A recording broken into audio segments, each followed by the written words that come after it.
ഇന്ന് നടന്ന പോരാട്ടത്തിൽ കാനഡയെ തകർക്കാൻ അർജന്റീനക്ക് സാധിച്ചിരുന്നു. അർജന്റീനയ്ക്ക് വേണ്ടി ഹൂലിയൻ അൽവരസും ലൗതാരോ മാർട്ടിനസുമാണ് ഗോളുകളുമായി കളം നിറഞ്ഞത്. 2-0 കാനഡയെ അർജന്റീന പരാജയപ്പെടുത്തിയത്.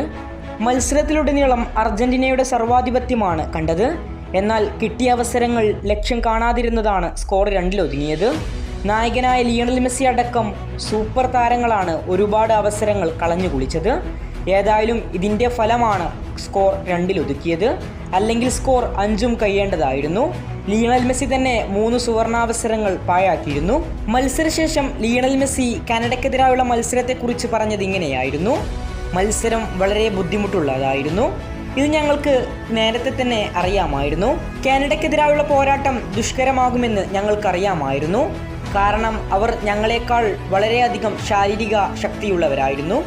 ആദ്യ പകുതിയിൽ ഞങ്ങൾക്ക് ഒന്നും ചെയ്യാൻ സാധിച്ചില്ല. രണ്ടാം പകുതിയുടെ തുടക്കത്തിൽ തന്നെ ഗോൾ കണ്ടെത്താൻ സാധിച്ചത് വളരെ നന്നായി എന്നും എന്നാൽ ഗോളുകൾ നേടാൻ ബുദ്ധിമുട്ടിയെന്നും ലിയണൽ മെസ്സി തുറന്നു പറഞ്ഞു. ഓരോ എതിരാളികളും ഓരോ മത്സരത്തിനനുസരിച്ച് അർജന്റീനയ്ക്കെതിരായുള്ള പ്ലാനുകൾ മാറ്റിക്കൊണ്ടേയിരിക്കും. ഇതിനെല്ലാം അനുസരിച്ച് ഞങ്ങളുടെ ഗെയിം പ്ലാനും മാറിക്കൊണ്ടിരിക്കും. ഇങ്ങനെയായിരുന്നു മത്സരശേഷം ലിയണൽ മെസ്സിയുടെ വാക്കുകൾ. കൂടുതൽ ഫുട്ബോൾ വാർത്തകൾക്കും വിശേഷങ്ങൾക്കും വേണ്ടി ചാനൽ ഇപ്പോൾ തന്നെ മറക്കാതെ സബ്സ്ക്രൈബ് ചെയ്യുക.